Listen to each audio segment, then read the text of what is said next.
we want to go ahead and do a bad deal review. In addition to showing you upcoming opportunities, showing you guys past auction results, teaching you something as far as the training tip of the week, we also like to review a bad deal. And the reason is that can be just as educational, many times even more educational than looking at a good deal. And so what we're going to be looking at tonight is a property that sold in Ohio. In fact, I've kind of followed a little bit of this story for a couple of years. I remember when he first purchased this property, where it involves easements and purchasing a building lot that was actually had a road connected to it, and some of the things that's happened since he purchased that property. At a Butler County Sheriff's Office auction, Jason Fauntleroy bought this lot hoping to build a home on it. But the purchase didn't come with just this sliver of land. It came with this entire street. What is interesting about the story, though, is so the gentleman, this is in Ohio, and he was interested in trying to acquire a building lot for himself.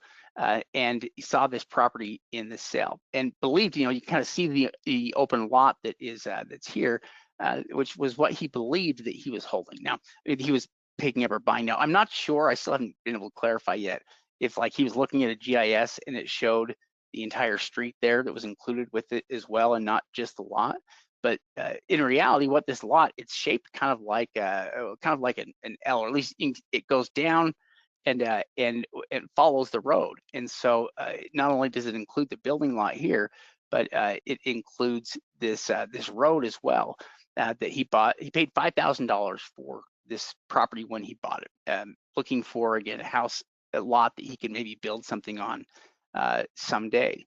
And he didn't necessarily know about the road when he first heard about the road. When he first understood that there was a road there, I think he kind of saw it as a positive. Hey, maybe I can make some more money off of this. Maybe there's something that I can do with it. But obviously, there's not really much he can do with the road itself. There's already homes up and down the road, and so he didn't really feel like, it's not like he was going to try to charge the neighbors there to get in and out. He also didn't want to be responsible for dealing with the maintenance of the road. And so it wasn't exactly what he wanted, but the city actually decided that they wanted the property back so that they could do work on the road and make it a part of this. In fact, they're not even really sure how the sale happened this way, how it was a public road here somehow initially when they sold it, but they decided that they wanted it back, and they decided to use eminent domain to get it. And which the main issue that he had with it was that they essentially wanted to take back the road and not pay anything for it all to him. And it's been a nightmare. That's how Fauntleroy describes the back and forth he's been having with the city of Trenton. It's over this piece of land he's owned for 3 years. Fauntleroy claims the city began the process of reclaiming the land through eminent domain back in October. But when the property was appraised, instead of assessing all of the land, the lot and the sliver of street out in front, Fauntleroy maintains they only appraised a portion. Well, and part of the issue was that it was actually not a public road, it was a private road. So it was made by the people that created that subdivision, and then they quit paying their property taxes, and he ended up picking it up at a tax deed auction. So he went to the local auction there, he picked it up, and it was a private road that was essentially, that was not paid for by the original developers, just let it go to the auction. And so because of it, it wasn't a public road. That's part of the reason why he was concerned about any type of maintenance that may be involved. And then as Shay started getting into, the city made it about as difficult as they could to work out a decent deal with him, and tried to just essentially take the property from him, even though he had purchased it through a legal tax sale. They shut me out. They block my calls. It's hard to even get through to anybody. Fauntleroy says he just wants the full and fair value. So I took his unanswered questions to the city of Trenton. So he legally owns this lot here and this street? Yes. He purchased that. How can he purchase a street where there are multiple homes on that drive? So I'm not sure how that occurs, other than that it was a private drive that was created through a homeowners association The homeowners association was responsible for maintaining that property. Yeah, in fact, it got to a point where for a while they were kind of ignoring his calls.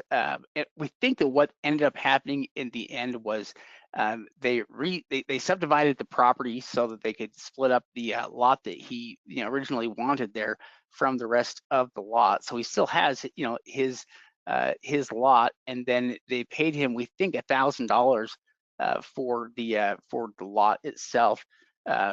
Sometime afterwards, but it just turned into kind of a big headache and something that he had to deal with for a while that he didn't really want to have to deal with.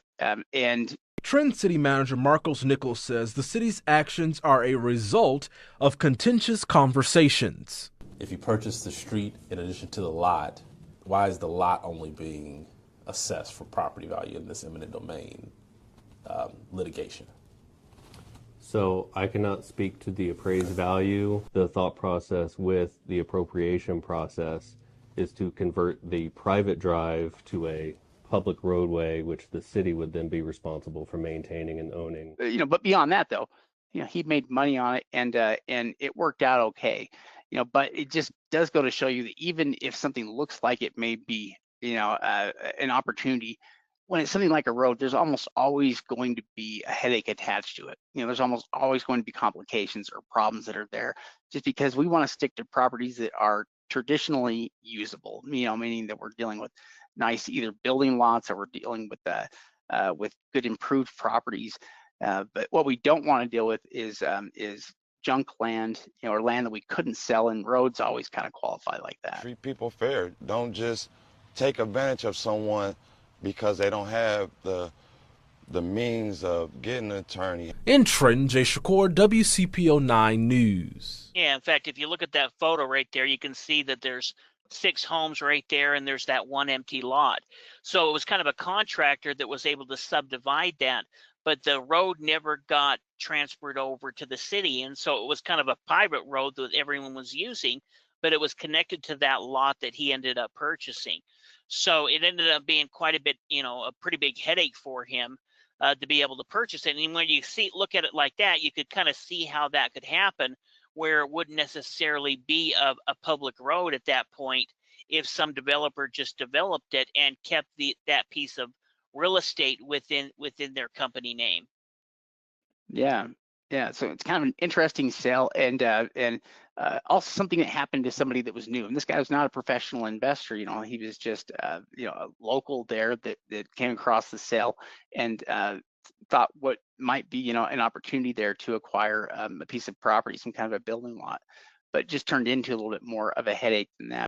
Yeah, definitely. So, the fact that you guys are on the call this evening, you're going through and you're learning about what to do and what not to do.